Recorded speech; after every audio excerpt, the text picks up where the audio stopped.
pessoal, sejam bem-vindos ao Homeoplays, um canal dedicado ao ensino da homeopatia.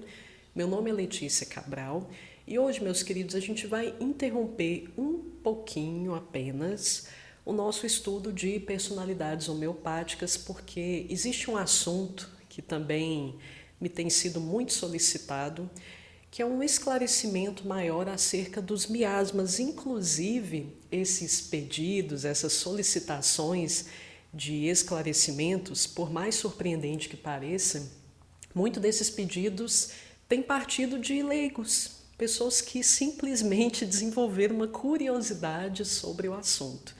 Então, decidi abrir esse parênteses, interromper um pouco a nossa maratona de estudo de matérias médicas para falar sobre esse tema. A abordagem que eu escolhi, pessoal, foi a abordagem de Shankaran, que hoje em dia é a mais completa. É a mais completa de longe de que dispomos hoje em dia. É a classificação miasmática de Rajan Shankaran, e ele trabalha diferentemente do raciocínio da homeopatia clássica, ele trabalha com uma classificação de 10 miasmas. Então, além do que já conhecemos, miasma psórico, miasma psicótico, luético, tuberculínico, cancerínico, ele vai acrescentar a esses 5, ele não está excluindo esses 5, deixar claro, pessoal, mas ele acrescenta a esse repertório original outros 5 miasmas. Eu adoto essa classificação, pessoal, como sendo a mais completa hoje em dia, porque definitivamente, meus queridos, muitas pessoas, e principalmente se você já tem aí um tempo maior de estrada na homeopatia, vocês já devem ter percebido que tem pessoas que não se enquadram na classificação antiga. Tem pessoas que a gente não consegue situar muito bem na psora, ou na psicose, ou no letismo, cancerinismo ou tuberculinismo. São pessoas que parece que estão num ponto ali além da curva, parece que elas não se encaixam naquela categorização clássica, naquela categorização tradicional. Então, por isso mesmo, devemos ter em mente esses outros 5 miasmas extras de Shankaran. Tem aquele pessoal implicante, né, que nem sabe nada a respeito e já lança um parecer preconceituoso. Nunca leu nada de Shankaran, nunca leu nada dos autores contemporâneos e já desce a crítica. Ah, mas no doenças crônicas, Hahnemann não ensinou assim. Pessoal, como eu sempre digo, eu pessoalmente acredito que uma mente genial como a de Hahnemann, a última coisa que ele queria é que a gente parasse no tempo.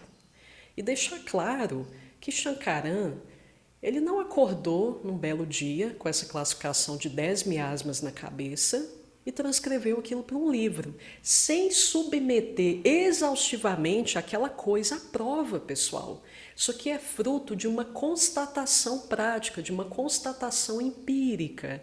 Então, pelo amor de Deus, antes de implicar a criatura chata de meu Deus, estude a respeito, tenha uma curiosidade mínima, ceda pelo menos, meu Pai eterno, o benefício da dúvida à coisa. Abra aqui o seu coração, torne seus ouvidos um pouquinho mais receptivos e ouça essa proposta. Ela pode, inclusive, desempacar muitos de seus casos que você não consegue desamarrar por mera estreiteza de visão, por um preconceito bobo. Pessoal, mas antes de entrar nesse assunto, eu enfatizo a vocês que vocês dispõem, a partir de hoje, de uma oportunidade imperdível de adquirir qualquer um de meus cursos com seus respectivos valores de lançamento.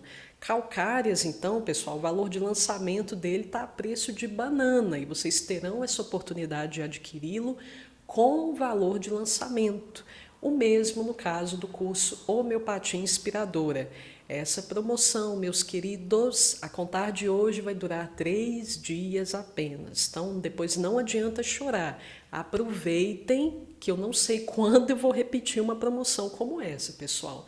Link para aquisição dos cursos, ambos, segue, como eu sempre digo, na descrição desse vídeo. Pessoal, deixar claro a vocês que não será possível eu me aprofundar em cada um desses 10 miasmas no nível em que cada um merece. Porque senão, pessoal, essa aula, sem exagero, ela terá de se transformar num curso, terá de durar aí 6 até 8 horas. Então, cada miasma, pessoal, é um reino altamente complexo, é um domínio altamente complexo. Mas a ideia aqui, através desse vídeo, é lançar um olhar sintético sobre cada um deles. Eu me aprofundo nos 5 principais, pessoal, na minha aula introdutória do curso Calcárias. Quem já adquiriu sabe bem que eu trato pormenorizadamente sobre cada um dos 5 principais na aula introdutória. Aqui a ideia é lançar um olhar geral, especialmente, pessoal, sobre esses 5 que poucos alunos conhecem. Então, deixar claro, pessoal, isso aqui é um resumo do resumo do resumo, só para que vocês tenham uma noção, pelo menos uma noção vaga, uma noção superficial da energia de cada um desses 10 miasmas. Ah, Letícia, o que é miasma? Qual é a definição, enfim, desse termo, de certa forma, exótico? A gente nunca ouve falar numa palavra como essa no dia a dia. O que significa isso? Pessoal, o miasma, grosso modo, ele se trata de uma predisposição. Se a gente fosse resumir a definição de miasma, seria exatamente essa. Vocês já devem ter percebido que quando a gente analisa nossa linhagem familiar e principalmente quando a gente investiga a fundo doenças típicas da nossa linhagem ou como determinados antepassados nossos foram a óbito, a gente começa a perceber alguns elementos em comum.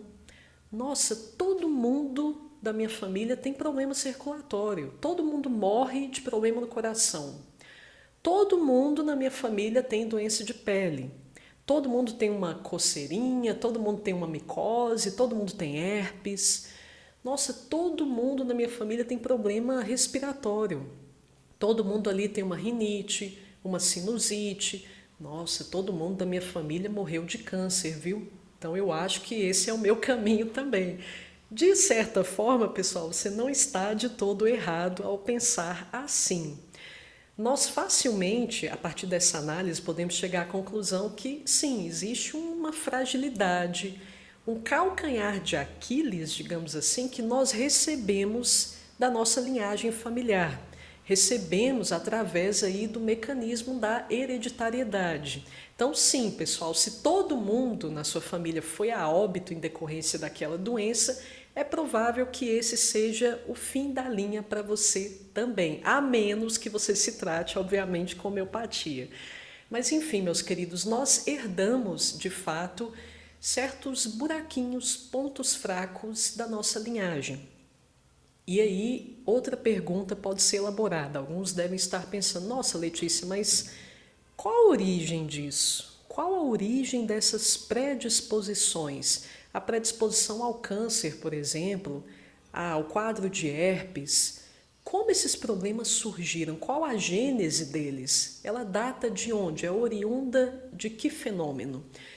Pessoal, os miasmas, eles são fruto de supressões de certos adoecimentos. O que eu quero dizer com supressão? Supressão é você não tratar a doença efetivamente, a partir da raiz dela. Você simplesmente, como o próprio nome já diz, você vai suplantá-la, silenciar seus mecanismos de liberação de toxinas. Porque toda doença, no fim das contas, pessoal, ela lança mão de certos recursos, de certos fenômenos, com o intuito de expelir algum agente mórbido. Quando você silencia essas manifestações, o que você está fazendo, no fim das contas, é suprimindo aquele adoecimento. Mas há certos tipos de adoecimento, pessoal, há certas doenças que quando você as suprime, você dá origem a um miasma específico. No caso da psora, ela é fruto da supressão, ou seja, do silenciamento das manifestações da sarna. Quando a sarna foi silenciada, suprimida pela primeira vez, quando ela foi jogada sob o tapete pela primeira vez, originou-se a partir daí o miasma psórico. A psicose foi gerada a partir da supressão do tratamento paliativo da gonorreia, o luetismo a partir da supressão da sífilis, o cancerinismo, o próprio nome já diz, pessoal, a partir da supressão do câncer, tuberculinismo, também o próprio nome já diz, originado a partir da supressão da tuberculose. Vamos falar sobre os outros 5 agora, pessoal, de onde eles surgiram. Quando a gente começar a falar de cada um deles, eu vou tocar nesse assunto novamente. A partir de que doença suprimida eles surgiram. Só que o fato, pessoal, é que quando eu silencio essas doenças, eu não gero apenas uma predisposição a adoecer de certos padecimentos específicos, clinicamente falando, fisicamente falando. Certas características de comportamento também são observadas. Então, Shankaran analisa cada um desses miasmas, pessoal, a partir da forma como não apenas cada pessoa vê a vida, mas principalmente como cada pessoa administra contextos de crise, pessoal, porque tudo isso aqui, a gradação miasmática na qual a pessoa vibra naquele momento de sua vida, ela fica muito mais evidente quando nós estamos em contextos de pressão, quando muitas vezes ali é uma questão de vida ou morte, é uma questão crítica que a gente está enfrentando. Nesses momentos, pessoal, é mais fácil a gente perceber o miasma em que nós estamos vibrando, porque geralmente, se é uma questão muito crítica, vida ou morte, é algo desse tipo, é algo dessa natureza, as nossas máscaras costumam cair. Então, todos aquelas fachadas de personalidade que construímos no dia a dia, para que a gente mantenha ali os parâmetros de boa convivência, ou para que as nossas falhas não fiquem tão visíveis, tudo isso, grande parte disso, cai por terra quando a gente está enfrentando uma dificuldade.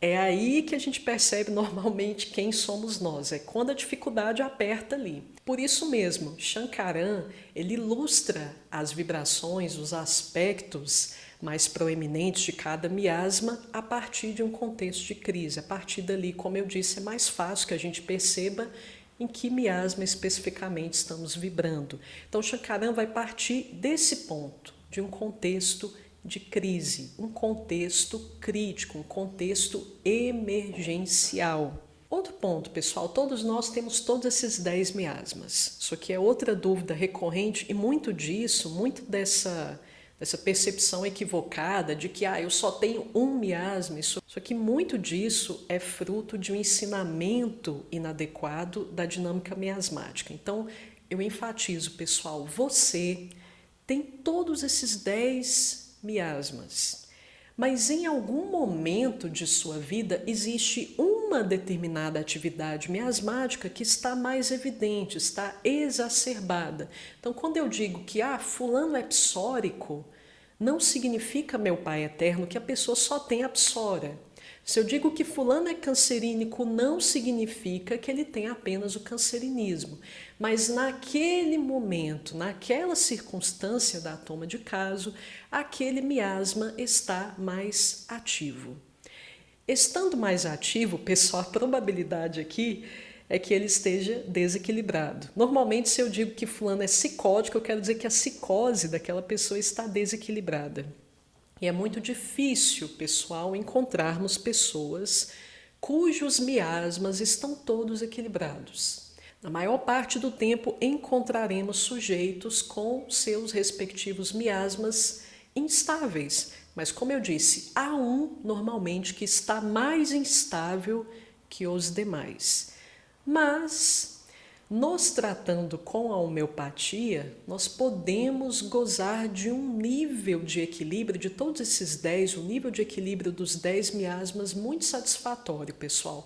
Quando a gente chega nesse ponto em que há um relativo equilíbrio de todos esses 10 miasmas, nós enxergamos um problema, pessoal, uma crise, através de um parâmetro mais equilibrado.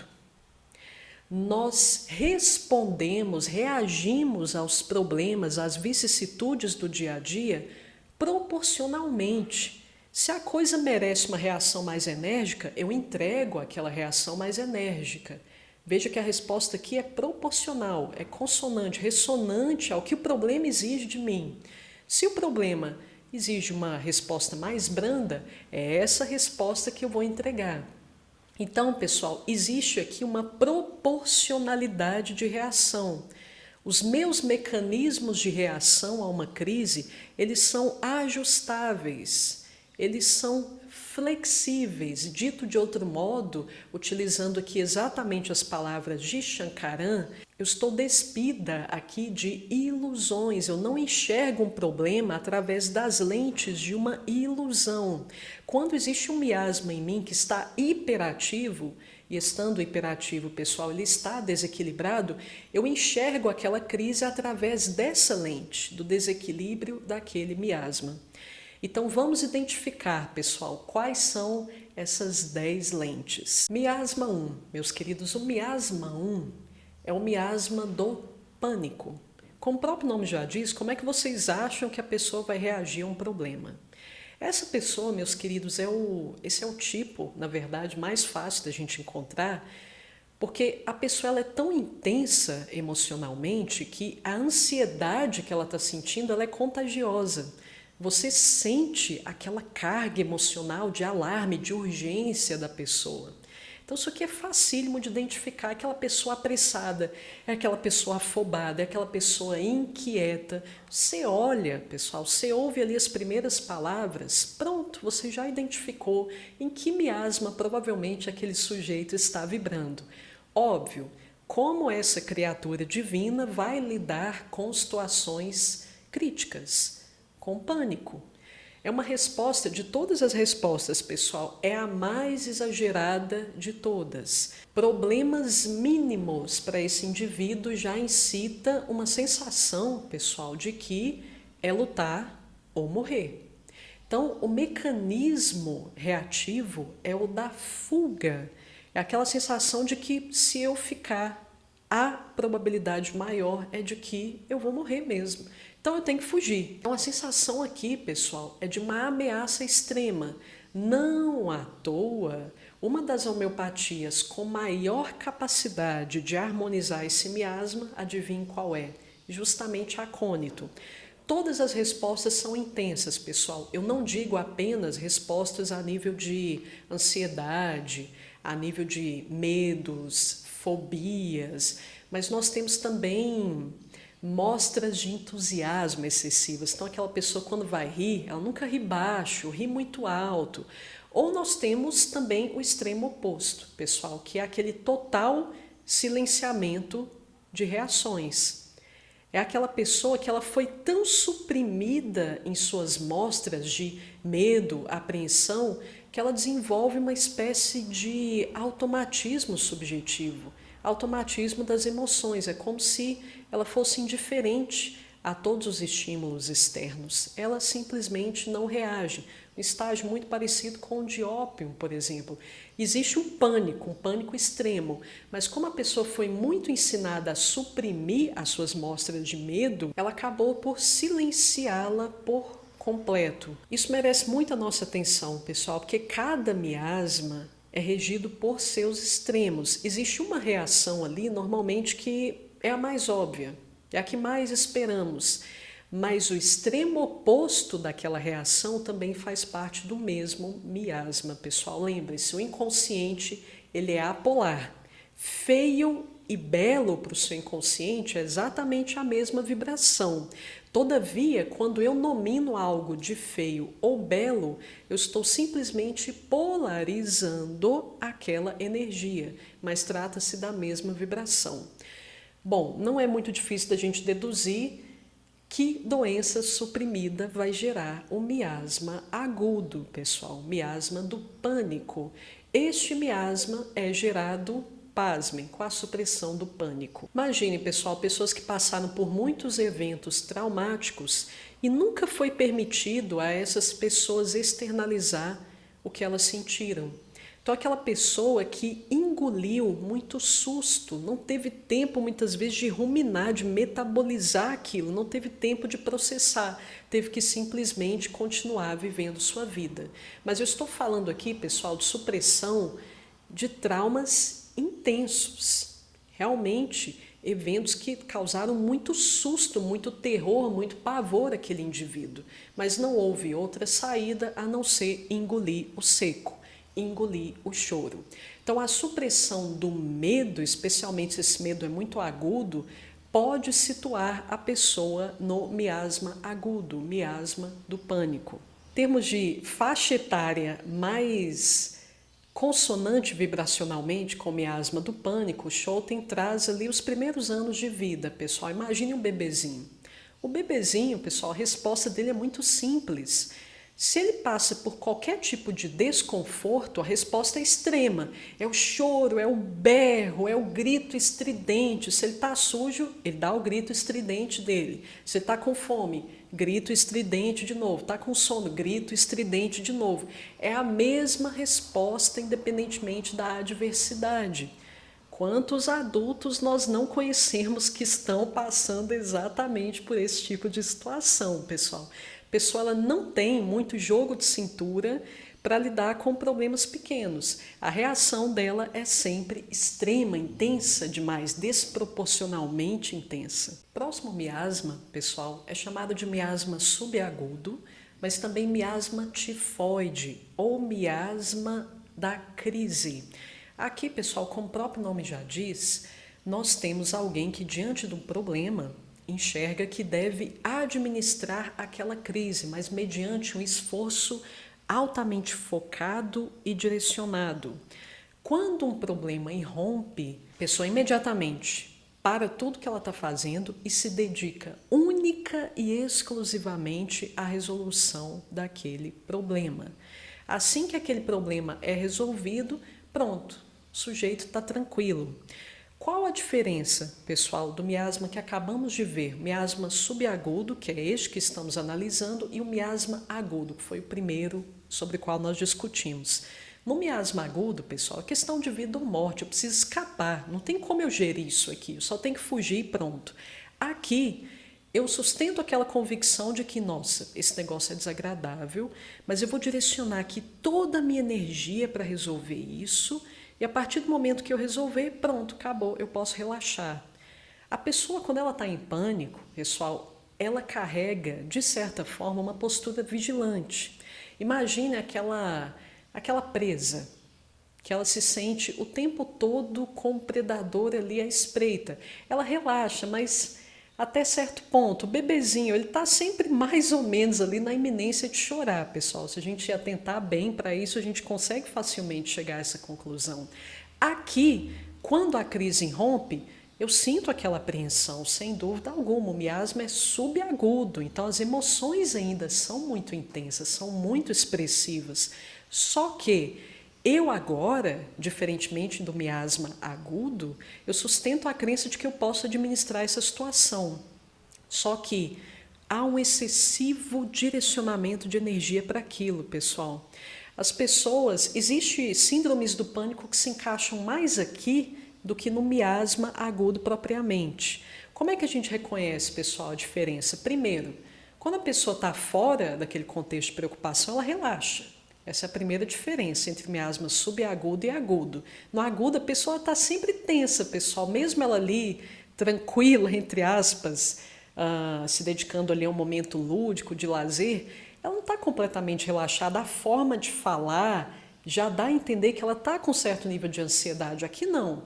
Problema resolvido, problema resolvido. Mas quando a crise de pânico ela irrompe, você percebe que a pessoa ela vai direcionar a energia para tentar resolver o problema, o foco do pânico, para tentar suplantar aquele obstáculo que a está causando esse desconforto emocional. E depois, pessoal, como gastou-se muita energia para resolver o problema, depois a pessoa fica esgotada, ela fica acabada. Shankaran, como eu disse a vocês, ele dá exemplo de faixas etárias e brincadeiras que simulam o estado daquele miasma. Em termos de faixa etária, quando Shankaran fala do miasma tifoide, ele compara muito com a criança, só que mais velha. É aquela criança que ela bate o pezinho, tudo tem que ser imediato. Qual que é a crise aqui? A crise é que, bom, eu quero que um desejo meu seja atendido. eu vou lançar mão de esforços bem direcionados para atingir aquele fim. Então eu vou fazer birra, eu vou fazer chantagem, eu vou me impacientar aqui com os meus pais para eles me darem o que eu preciso. Depois que me deu, tudo ok. Brincadeira, esconde-esconde. Bom, enquanto eu estou ali na brincadeira, existe um momento de crise. Eu estou direcionando toda a minha atenção, se for eu que estou procurando os coleguinhas, eu estou o tempo inteiro ali em estado de alerta. E é uma atenção muito direcionada. Todos os meus sentidos estão focados naquilo, única e exclusivamente a achar os coleguinhas. Agora, se eu sou a pessoa que está sendo buscada, o perigo aqui, a crise, digamos assim, ela é fácil da gente deduzir também. Bom, pode me achar, então que eu tenho que esconder aqui muito bem para não ser encontrado. Mas depois que isso passa, pessoal, depois que a brincadeira acaba, pronto, problema resolvido, eu relaxo. Mas eu chamo a atenção de vocês para o foco excessivo para a resolução daquele problema. E isso traz um nível de exaustão enorme para o sujeito depois. Existe esse rebote, um rebote advindo do direcionamento excessivo de atenção para a administração daquela crise. Miasma este, subaguda, gerado a partir da supressão de qual adoecimento? Do tifo. Agora, pessoal, vamos falar de um miasma conhecido, vamos falar da psora. Lá no meu curso Calcárias, vocês devem estar lembrados que eu associei a psora ao elemento terra. Terra, pessoal, a gente pode pensar no elemento terra como aquele elemento que fala da estabilidade, da necessidade de um chão firme para se pisar, mas eu posso estar falando também, pessoal, daquelas necessidades mais elementares, que é, por exemplo, a necessidade de sobrevivência, a necessidade de ter boas relações, a necessidade de garantir a boa saúde, a necessidade de garantir recursos. Então, nós estamos falando aqui de entes que não têm grandes ambições, digamos assim, pessoal. Então, se eu posso garantir o arroz com feijão, para o psórico normalmente está bom demais. Estou dizendo isso, pessoal, porque se as minhas necessidades elas são mais básicas, as minhas preocupações, maior parte delas, elas vão girar em torno daqueles meios que vão me viabilizar essas necessidades mais básicas, a satisfação dessas necessidades mais básicas. Então, ok, se a minha preocupação é com arroz e feijão, grosso modo, então eu vou me preocupar com aquilo que me viabiliza o arroz com feijão, que seria o meu trabalho, pessoal. É o meu esforço diário, é o chamado suor do rosto. Então, na psora, nós vemos uma hipervalorização do trabalho, do esforço. Isso porque, pessoal, aqui na psora, existe sempre aquela sensação de que, ora você está em cima, ora você está embaixo. A vida é esse ciclo constante. Então, em algum momento você está numa situação favorável, no outro momento você está numa situação de privação.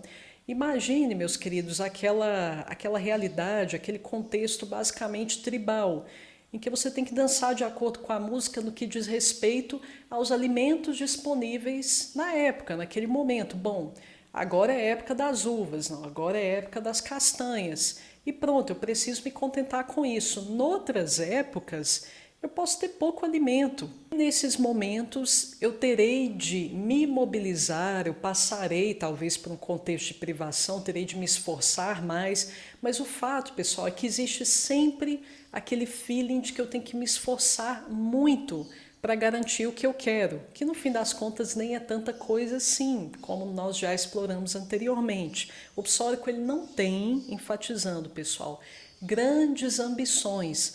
Como existe aqui uma espécie de minusvalia, isso agrava a sensação de que a vida requer muito, muito, muito esforço. Eu já tenho aquela sensação, de certa forma, de fundo o tempo todo, que eu não sou tão capaz assim. Ok, eu já vejo que para conquistar tudo é necessário esforço, um esforço constante. Vou tirar exatamente aqui, pessoal, de uma das obras de Shankaran, uma frase aqui que sintetiza bem o quadro do miasma psórico. Veja bem como ele pensa, no fim das contas. A situação pode ser preocupante para mim, mas nunca sem esperança.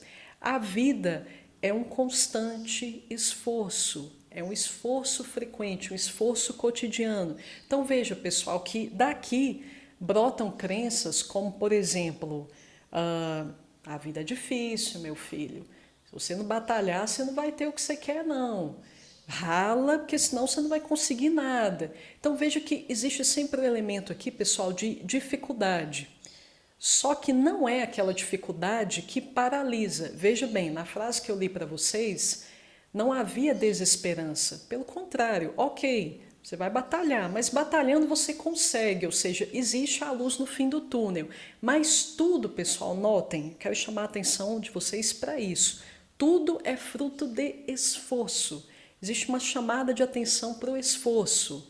Eu sempre tenho aquela sensação de que eu tenho que batalhar para adquirir aquilo de que eu preciso, para garantir os meus recursos. Por isso que Shankaran, pessoal, ele também chama o miasma psórico do miasma do possível, miasma possível. É o contrário do que nós observamos no noetismo. Aqui, eu vejo uma adversidade, ela pode ser até bem crítica, bem difícil de ser contornada, mas ok, a minha convicção é que com trabalho duro eu vou conseguir suplantar esse desafio. No caso do loetismo, não. Existe a crença de que não. É impossível vencer isso aqui, a não ser lançando mão de medidas drásticas. Então aqui ainda há esperança de que o trabalho e o empenho contínuos, eles vão fazer com que eu chegue ao resultado que eu estou buscando. Na adversidade, a Psora sente-se muito ansiosa, pessoal, porque lembre-se, existe sempre aquela sensação de fundo de incapacidade. Não é uma incapacidade paralisante, a pessoa vai continuar tentando, mas existe sempre uma ansiedade causada por esse feeling de falta de preparação. Na época da bonança, na época da abundância, o psórico ainda sente isso, pessoal, porém numa escala menor, mas existe sempre aquele sentimento ali que ele fica assumindo o tempo todo um pano de fundo de que, bom, eu não posso relaxar, eu tenho que continuar focado, eu tenho que continuar me esforçando, porque daqui a pouco a época da privação chega, a época da falta chega, a época da seca chega. Então, essa ansiedade do psórico, ela é sempre latente, ela nunca deixa completamente o psórico, independentemente dele estar numa fase boa, que ele não confia tanto assim, meus queridos, no taco dele. Lembre-se da minusvalia, existe sempre aquela coisinha de fundo, aquela sensação de não estar tão apto assim para a tarefa o tempo todo.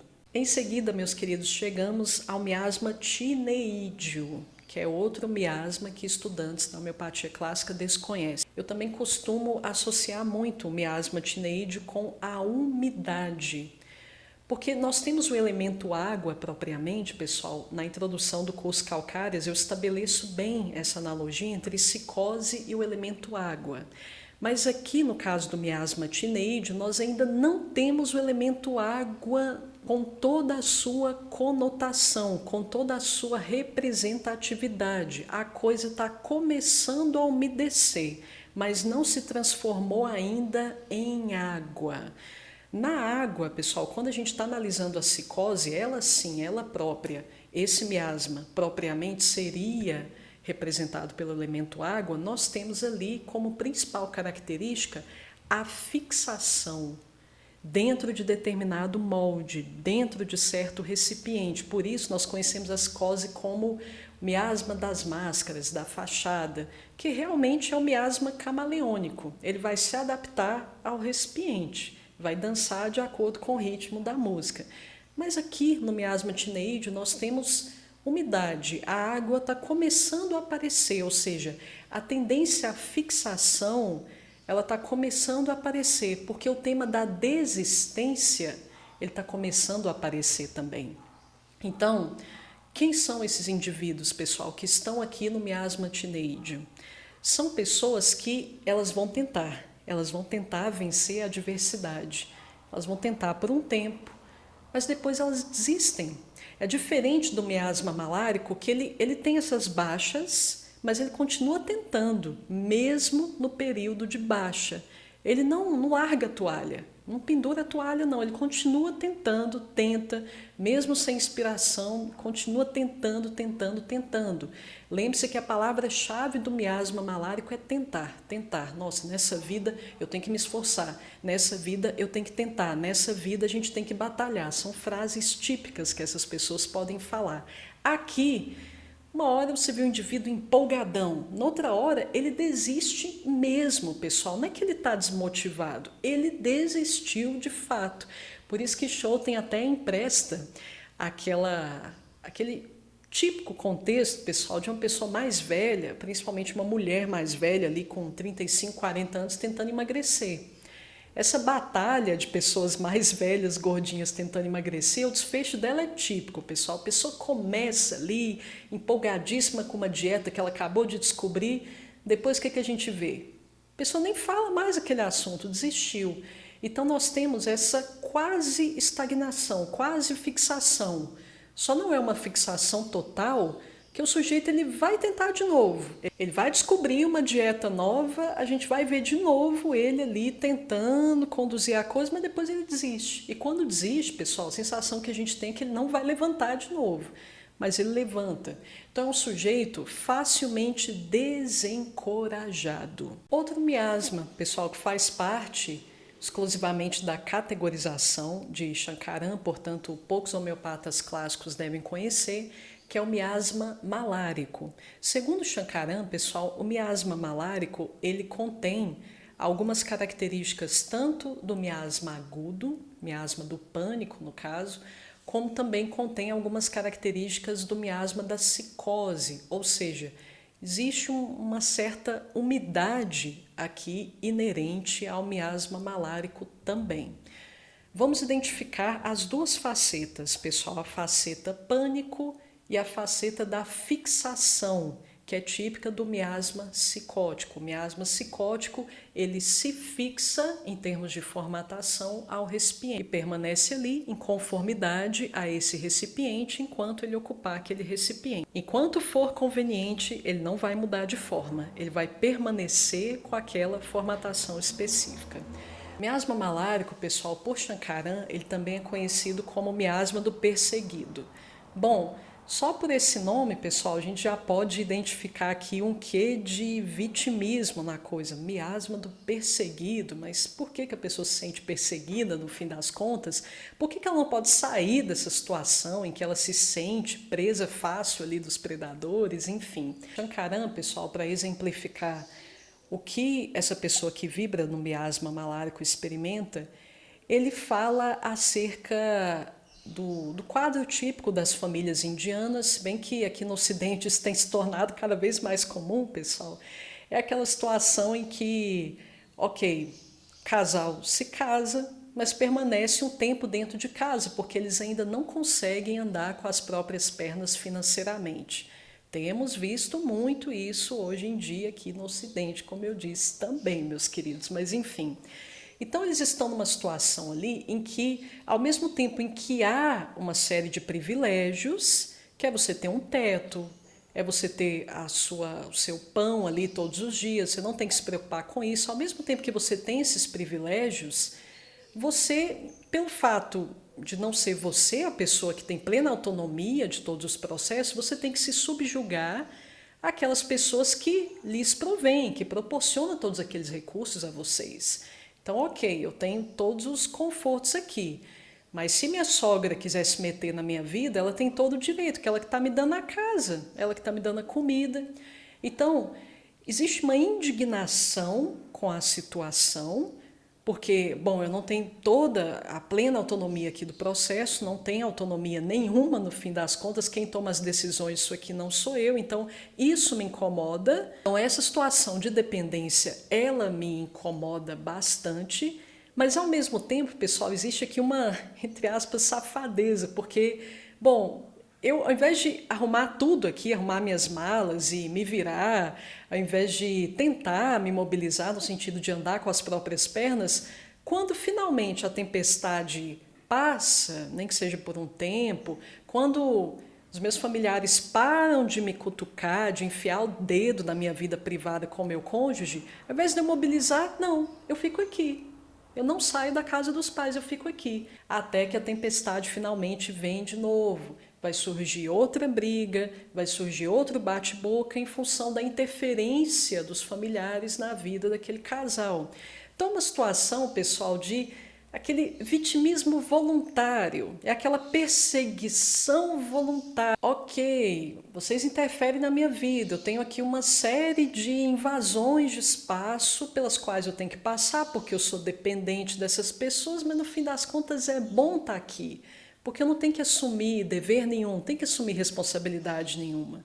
Então nós percebemos aqui essa dualidade pelo excesso de direitos. No meu curso, inclusive, pessoal, Homeopatia Inspiradora, eu chamo muita atenção, especialmente quando eu estou falando lá da camada 7, sobre esse dilema, o problema gerado pelo excesso de direitos. E aí, quem é que vai ficar com o dever? É a pessoa que vai te escravizar. No fim das contas, é justamente o que acontece aqui. O excesso de privilégios gera uma escravização. Ok, eu te dou tudo isso aqui, todos os confortos que você precisa, mas eu vou te cobrar algumas coisinhas depois. Então é essa sensação que quem está aqui no miasma malárico percebe. Lógico, pessoal, como a gente está falando de miasma malárico, a doença cuja supressão vai gerar essa gradação miasmática é justamente a malária. Para que vocês nunca se esqueçam, pessoal, da essência do miasma malárico, pensem em todas as implicações desse termo, zona de conforto.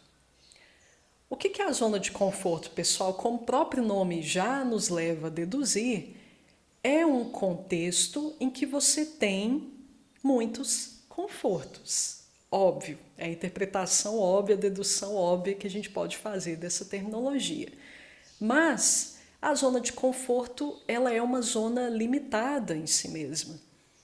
Ela é uma zona de conforto justamente por você conhecer tudo que ela pode te oferecer.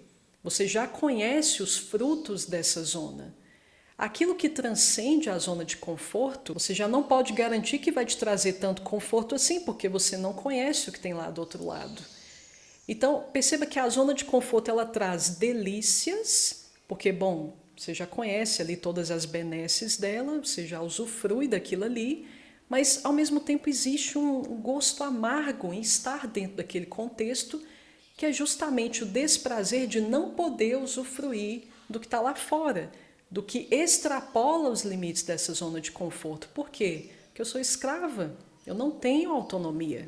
Psicose, pessoal, entramos no reino da dissimulação, o reino do elemento água. Como eu já disse a vocês, o que caracteriza a água é a formatação de acordo com o recipiente. Se a água está no recipiente circular, esférico, ela vai adotar o formato esférico. Se está dentro de um copo, vai adotar aquele formato cilíndrico. Então, é aquele sujeito camaleônico.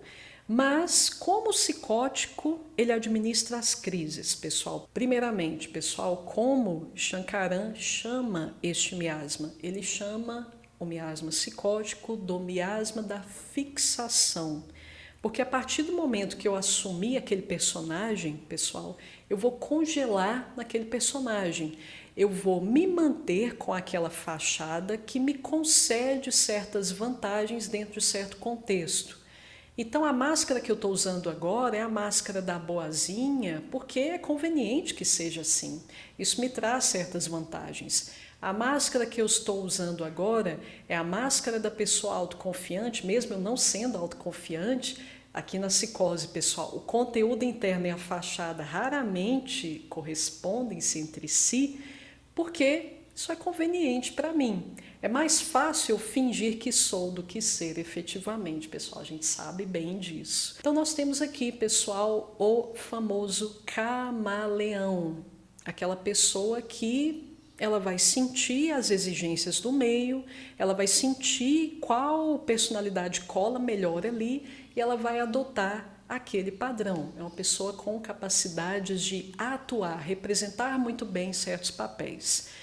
Pessoal, eu vou trazer a vocês aqui um contexto de afogamento, que ele vai ilustrar claramente como é que o psicótico provavelmente vai reagir a esse tipo de circunstância. Eu não sei se vocês sabiam, pessoal, mas quem morre por afogamento, na maior parte do tempo morre, vocês sabem por quê?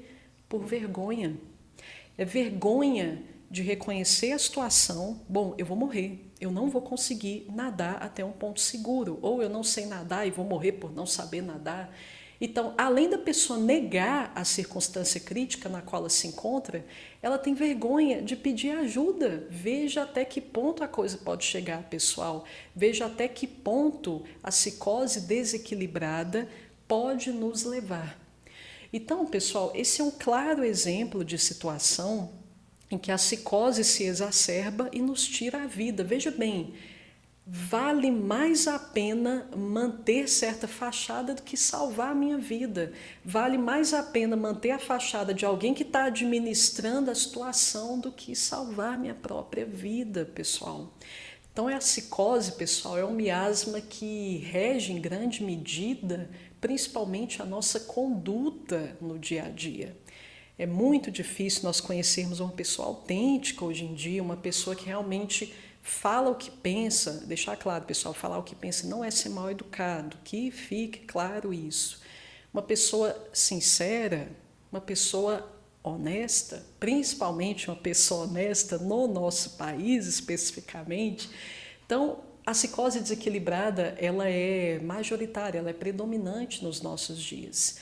Então lembre-se, para vocês entenderem bem o que é uma psicose, que é alguém que vibra marcadamente nesse miasma. Pense na pessoa se afogando. O que ocorre ali, pessoal, é uma negação da crise. Não tem crise nenhuma aqui, não tem problema nenhum aqui. A psicose, em geral, ela administra as crises como o avestruz. Não sei se vocês sabiam, mas normalmente esse animal, há exceções, obviamente, mas de uma forma geral, quando ele enxerga um perigo, uma ameaça, ele cava um buraco, enfia a cabecinha lá dentro. Ou seja, pessoal, isso mudou o quê? O perigo, ele continua existindo. Não é só porque você tampou os olhos que ele não existe. Mas a psicose se fixa. Veja bem, nós temos aqui como palavra-chave fixação, conforme Shankaran nos ensina. A psicose fixa certo modelo, certa forma de ver a vida. E não importa a realidade, importa muito mais as lentes através das quais eu estou enxergando essa realidade. Aqui, pessoal, a fachada, ela assume uma proporção inimaginável. A fachada, para o psicótico, ela substitui a própria realidade. Chega um ponto em que essa pessoa ela se confunde com a máscara dela de fato.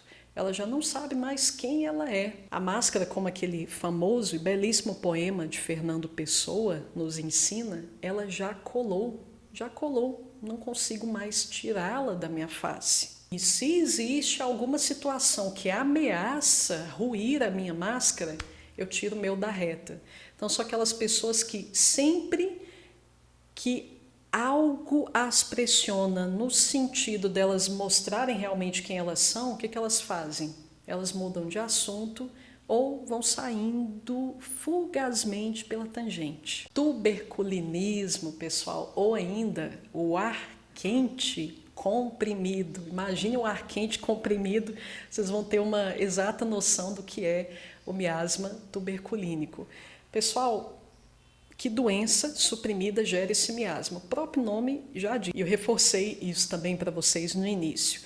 Mas, pessoal, aqui no tuberculinismo, nós temos como uma frase-chave, sugiro que nunca se esqueçam, que ela resume exatamente qual é a sensação do tuberculínico diante de um contexto de crise, que é a seguinte: o tempo é curto.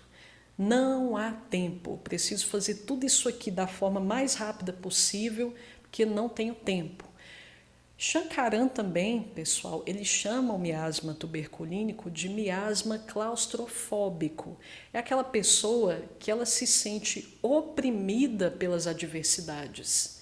O tempo todo a sensação que eu tenho quando eu estou enfrentando problemas pode nem ser tantos problemas assim, pessoal. Mas se eu estou enfrentando certa adversidade, a sensação que eu tenho é que aquilo está me prendendo. Eu tenho que romper com essas amarras, eu tenho que sair dessa situação o mais rápido possível. Lembre-se que para o tuberculínico importa muito a questão tempo. Não à toa, pessoal, Shankaran, quando fala também desse miasma, ele vai nos dar os exemplos da brincadeira da batata quente, que eu tenho que passar aquela batata rápido, porque senão eu vou ficar com a batata quente. Isso ilustra bem o estado mental do tuberculínico. E também aquela brincadeira das cadeiras, agora eu esqueci completamente o nome daquela brincadeira. Nem sei se tem um nome oficial essa brincadeira, em que as cadeiras vão diminuindo ali em quantidade e aí a gente vai ter que disputar, quando a música para, a gente vai ter que disputar uma vaga ali naquelas cadeiras. Então, o que nós temos como um fator comum aqui nessas brincadeiras? É o tempo. O tempo aqui importa muito. Quanto mais rápido eu sentar na cadeira, maior a probabilidade de eu garantir um lugar para eu sentar. Batata quente, quanto mais rápido eu passo a batata, menor a probabilidade de eu mesmo ficar com a batata quente. Então, pessoal, nós temos aqui uma sensação de opressão. O problema, ele me oprime, ele me limita, eu preciso romper com isso aqui o tempo todo. Então, por isso mesmo, também é um miasma muito conhecido por seus afãs por liberdade. Não quero sair desse contexto porque ele me prende, isso aqui é uma jaula. Por isso as aves, maior parte das aves, elas resultam em medicamentos homeopáticos tuberculínicos. Porque as aves, elas precisam de espaço.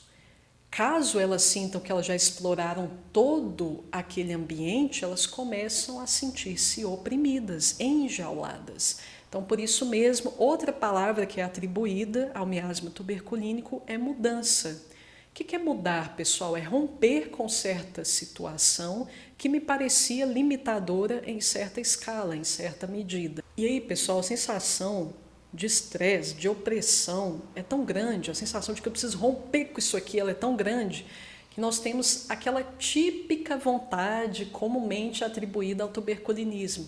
Sair, viajar, tudo melhora quando essa pessoa sai, quando essa pessoa dá uma volta, encontra os amigos ou viaja. Por quê? Porque eu estou sempre com a sensação de que eu estou sob pressão. Tem uma classe de homeopatias que tem essa sensação, essa típica sensação, pessoal.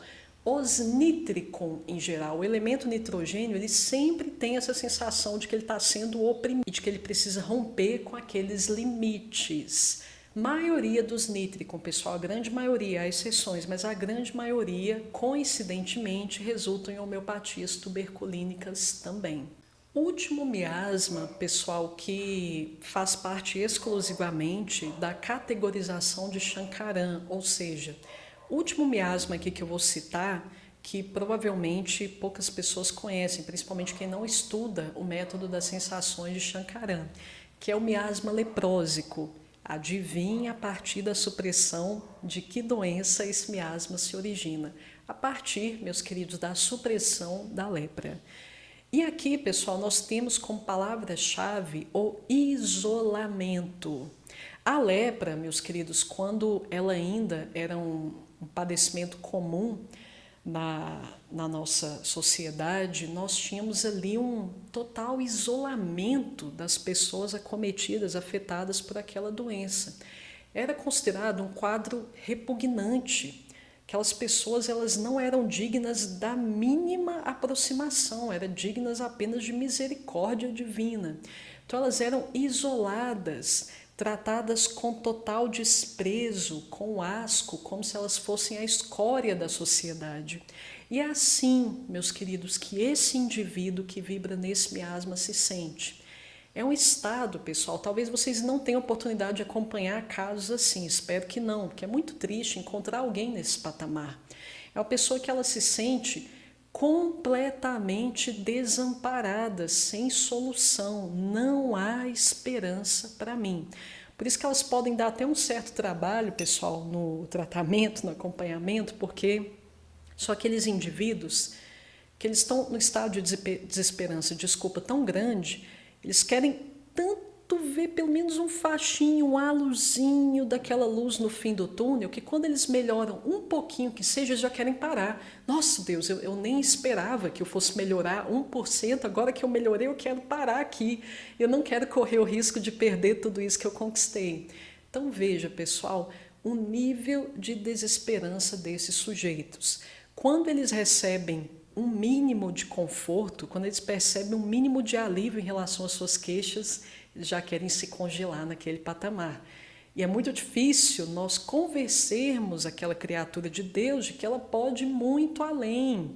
Se ela já experimentou aquele nível de cura, imagino que está por vir, mas até a gente colocar isso na cabeça do sujeito, dá um pouco de trabalho. Então, uma sensação de abandono muito grande, pessoal, uma sensação de total falta de esperança. E aqui, pessoal, a percepção é de que eu sou tratada com muita crueldade, com muita impiedade.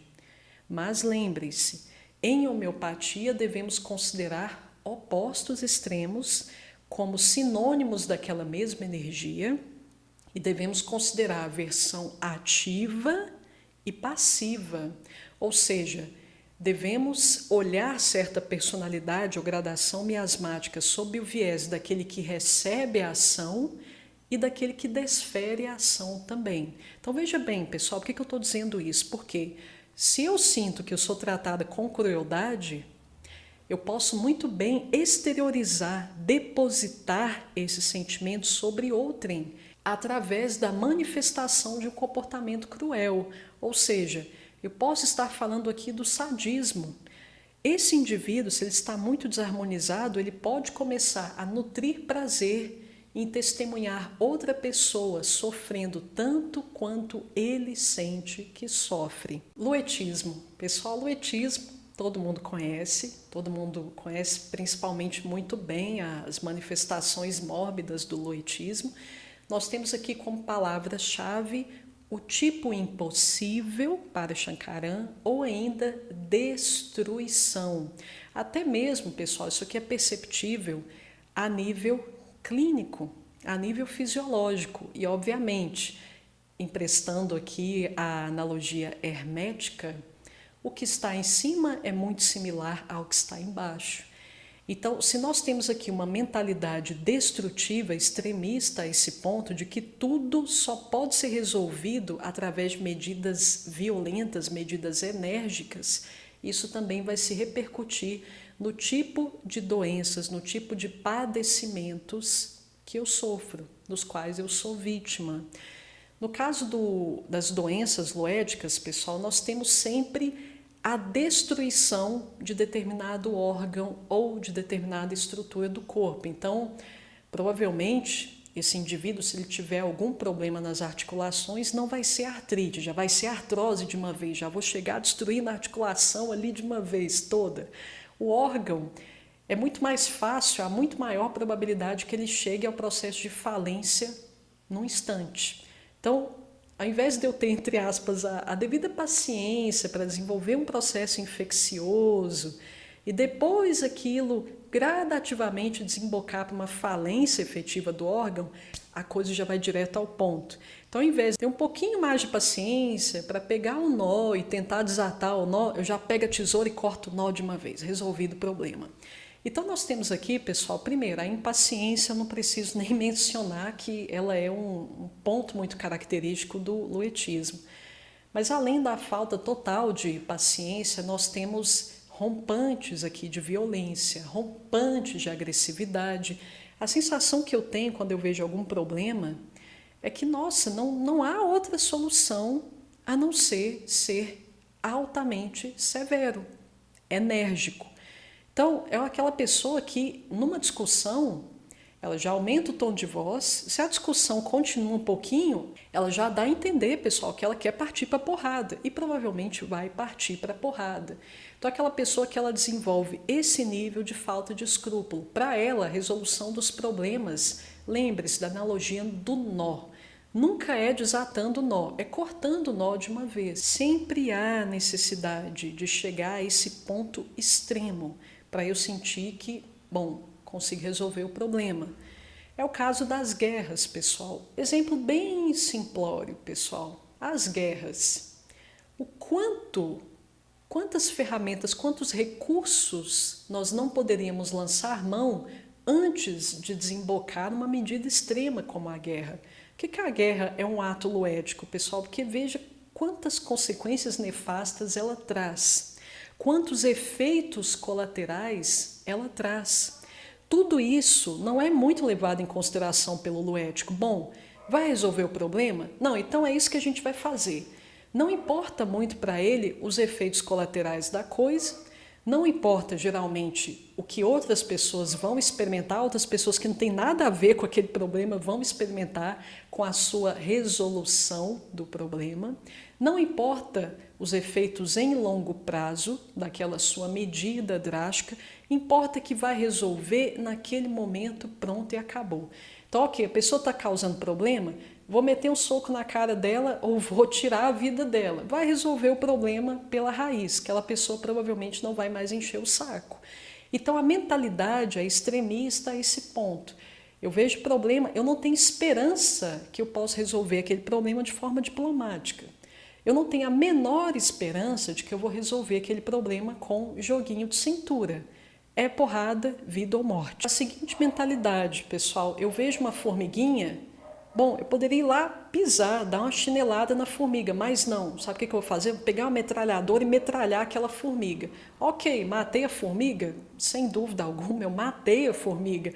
Mas olha o buraco que eu deixei no meu chão. Olha os efeitos colaterais que eu causei em volta. Deixei, por último, o miasma caótico, também conhecido como miasma cancerínico. Por que eu falei miasma caótico, pessoal? Primeiro, porque é a denominação que Shankaran utiliza para resumir o cerne, o coração do miasma do cancerinismo. Mas também podemos conhecer esse miasma pela palavra-chave perfeição, porque esse indivíduo ele enxerga o mundo através das lentes da perfeição. Dito de outro modo, eu sempre enxergo o mundo, pessoal, como um contexto, um cenário caótico. Cabe a mim colocar ordem nessa bagunça. Então há sempre essa visão de caos incontrolável. Eu tenho que lançar mão de esforços sobre-humanos para colocar ordem nessa casa. Eu sou o agente ordenador. Exatamente por isso mesmo existe essa crença de que a perfeição é algo tangível. Porque se eu sou o agente ordenador, eu posso chegar à perfeição. Só que o problema, pessoal, é como esse colocar ordem na casa é feito. Todo problema começa aqui. Ao invés de eu simplesmente olhar para o problema, resolver aquele problema, não. Existe um jeito de resolver esse problema. Aqui que a coisa começa, aqui que a doença realmente começa. Porque eu preciso resolver da forma mais ideal, perfeita e excelente do mundo. Então, eu não coloco uma meta humanamente tangível. É sempre uma meta além do que eu posso naquele momento. Então, eu não vou simplesmente arrumar isso aqui. Eu vou arrumar, eu vou limpar, eu vou decorar. Eu não vou simplesmente ganhar a corrida. Eu tenho que bater um recorde jamais alcançado pela humanidade. Então, há sempre um sobre-esforço. E não é pouco esse sobre-esforço, pessoal. É algo normalmente sobre-humano. Isso aqui é intangível.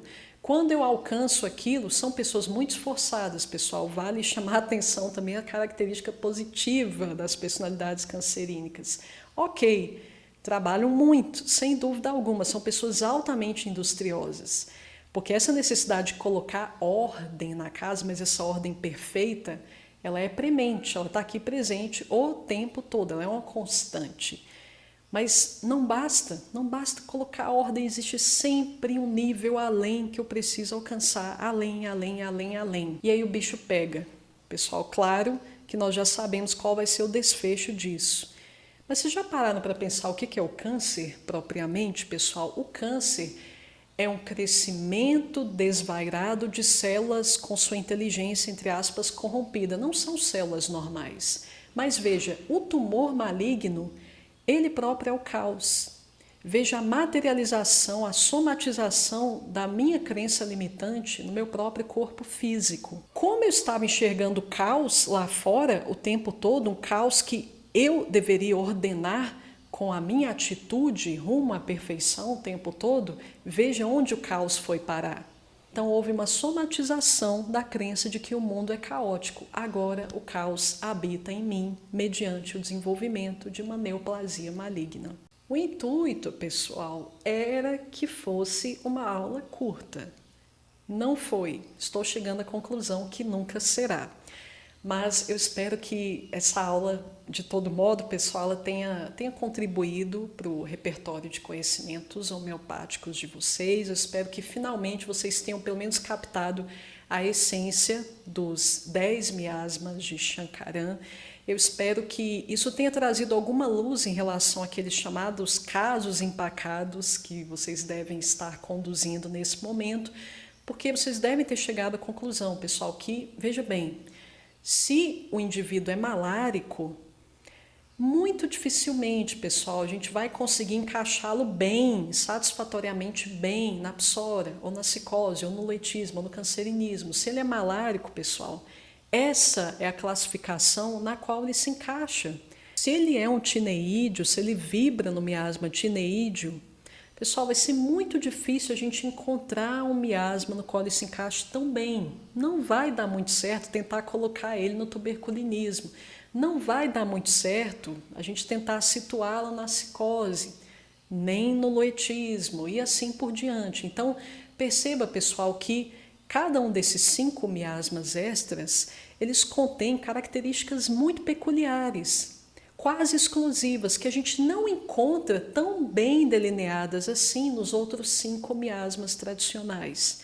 Encontrar o miasma, pessoal, para trazer também a vocês aqui um entendimento maior acerca do porquê isso é tão importante, por que é importante encontrar o miasma no qual a pessoa vibra. Porque, pessoal, isso aqui é um mapa, é um verdadeiro mapa do acompanhamento. Porque, veja bem, se de cara eu já encontro o miasma da pessoa ali na primeira entrevista, veja bem, quantos medicamentos homeopáticos eu já deixo fora da jogada. Isso já facilita muito o meu trabalho, porque se num primeiro momento eu pensei no medicamento X, mas depois eu vejo que aquele medicamento X não se encaixa no miasma que eu considerei antes, veja, eu já posso descartar, eu já sei que aquele não é provavelmente o simílimo momento daquele sujeito. Então isso aqui, pessoal, é a porta de entrada do labirinto do caso. A gente sabe por onde começar. Bom, já achei o miasma. O próximo passo, pessoal, isso aqui não é assunto de hoje, que a gente já mais que expirou aqui o tempo que eu havia estabelecido para esse aulão, mas o próximo passo, só para já ir adiantando para vocês, qual que é o próximo passo no caso? Identificar o reino no qual aquele sujeito está vibrando. Se ele é um animal, se naquele momento ele é um vegetal ou se naquele momento ele se apresenta majoritariamente como um mineral. Isso aqui também facilita muito o nosso trabalho, pessoal. Isso aqui vai, veja bem, afunilando as possibilidades de simílimos, as possibilidades de medicamentos. Mas o primeiro passo, pessoal, definitivamente é identificar o miasma. Isso aqui pode ser útil, pessoal, até no momento futuro do acompanhamento do caso. Porque muitas vezes a gente tem certeza que a gente está seguindo a estratégia mais assertiva, mas o caso empaca, o caso não anda. Nossa, mas eu não tenho dúvida que as escolhas que eu tomei foram as mais adequadas, mas o caso simplesmente não anda. Provavelmente você está esbarrando no miasma daquele indivíduo. Pessoal, então é isso. Muitíssimo obrigada mais uma vez por terem me acompanhado até aqui.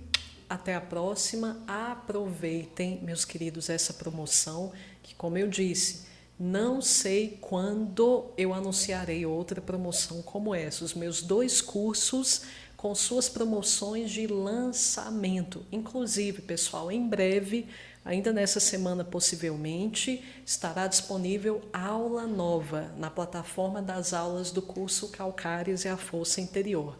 Calcária surpresa. Não vou falar nada a respeito. Um forte abraço a vocês, pessoal, e até a próxima.